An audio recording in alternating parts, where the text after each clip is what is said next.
Katie here from the Scrappy Sisters, and I am up with a layout for Confessions of a Paper Addict, and it is another Christmas layout, and it is going to be one of the starting pages in my December daily.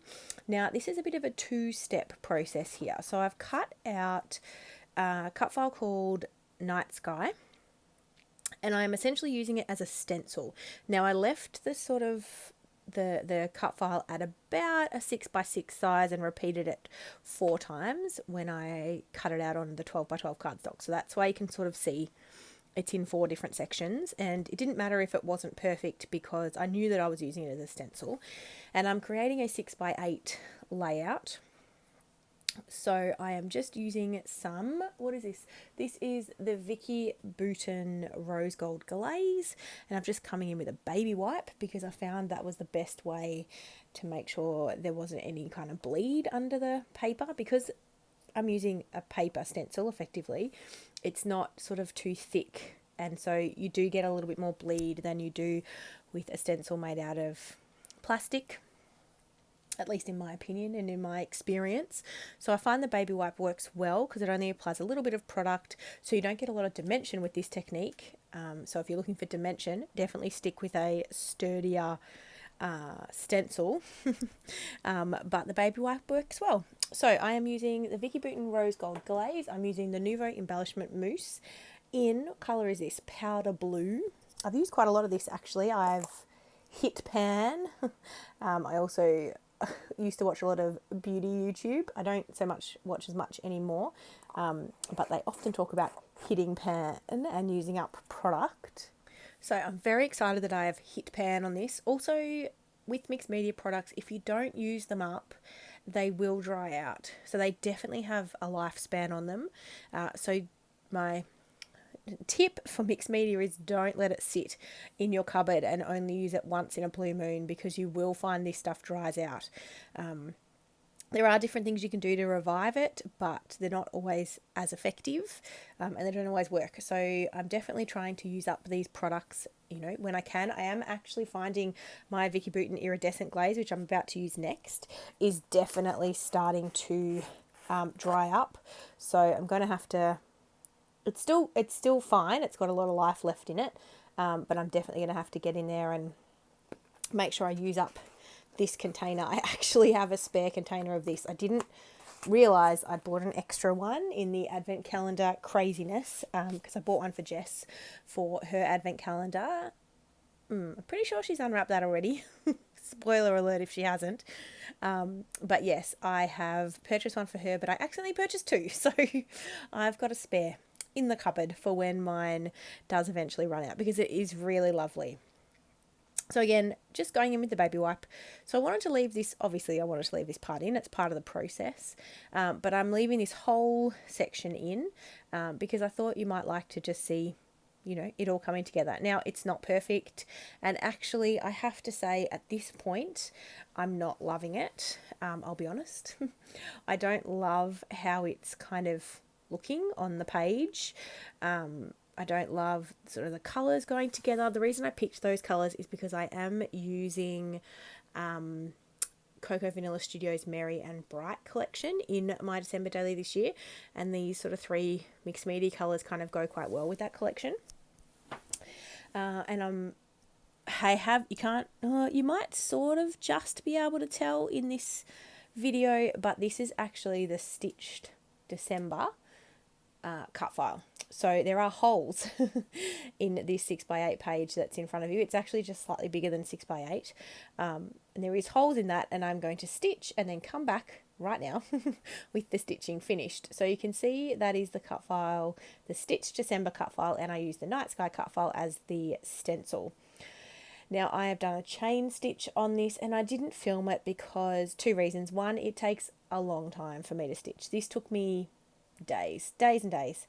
I just did, one letter at a time, in my, when I could grab a few minutes, but it took a long time to finish up. So that's why I didn't film it, because I just tried to grab whatever time I could. So I'm sorry about that, but I did do a chain stitch, and I do use washi tape on the back to kind of stick down the starts and finishes of my embroidery thread, just because it's flat that way. Otherwise, if I tie it off, it gets bumpy. Now, I bought this distress tool from Tim Holtz and I don't love it. That was the first time I'd ever used it and it was really hard to use. So if anyone has any tips on using that, please tell me, because I made a real hot mess of it and I didn't love it. I found it actually just as hard as using my scissors. So yeah, maybe I'll go back to using my scissors. I don't know. It's easier to hold, obviously, but I don't know. I didn't love it. So if anyone has any tips, please let me know. Maybe I'll look up some videos. Maybe Tim's done a video on how to use it. I'll go and see what I can find. So I trimmed down this white paper. I don't know exactly what size it is. I've made it a little bit bigger than 6x8 because it's sitting outside of the page protector in my album. I've taken the wood grain paper from Cocoa Vanilla Studio and I'm using that as my backing. Now I didn't gut the paper, which I know some of you are like, oh, and I sort of was too, but the reality is I needed the back to be a whole piece of pattern paper because you see it in the album. So I couldn't, I couldn't gut it, even though that wood grain paper is divine. So I'm using these page templates that I'm using to punch my holes out. Came in the Simple Studios album that I'm using this year.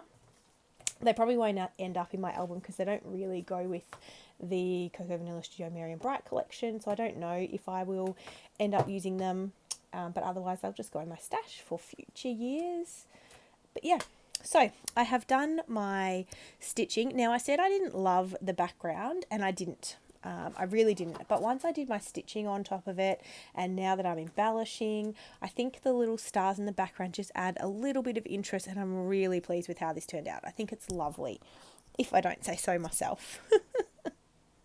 So I have pulled out a few of the embellishments that came in the Cocoa Vanilla Studio Merry and Bright collection. I think I've said that 10 times in this video. And I'm just kind of playing around with some placement. I didn't have obviously a lot of room to work on this spread because I don't want to cover up all of my stitching. That took a long time. So obviously there's sort of one letter short of a grid. There's 8 letters in December, so if there was 9 it would have made a perfect sort of grid, but there's obviously that space after the R, so I filled that with larger embellishments, and then I'm creating 2 other clusters. I did kind of play around with not having that cluster over the M, but I do in the end decide to leave it there because I think it looks cute. So I've got a cluster above the D in a diagonal line from top left to bottom right, essentially. So I'm sticking those down. I'm using wet glue just because I've used mixed media, but also with the embroidery thread, it's kind of creating a little bit of bulk and I want to make sure everything sticks well. So I am using my art glitter glue, which I'm still on the fence about. It's a good glue, don't get me wrong. It sticks well, but I haven't really done any detailed cut file work with it yet. So I will reserve my judgment until I've used it a bit more as to whether this is going to become my new go-to glue for cut files. We'll see. So I'm popping up the little Santa's sleigh or sled, and I'm going to stick that. And I've also added that large wood veneer present just because I thought it's got the wood veneer in the background. It just needed something else from a kind of a texture point of view. So, obviously it's got the thread. There's a lot of texture going on and the mixed media in the background, and, just stress the edges of the white cardstock. But I just thought it needed something else. So I thought the wood veneer kind of added a nice touch. Now I'm creating just a little cluster here on the M. I've got that Sweet Moments sentiment strip. I'm adding a couple of leaves in and then some holly berries, which I'm adding in as well. And that will be that middle cluster done. And then that top right cluster, again, just has a couple of florals and a holly leaf wood veneer piece. Oh, and that little memory label. Yeah, label. So yes, and that's it. I do add some Nouveau drops, and then I do come in with some splatters, of course.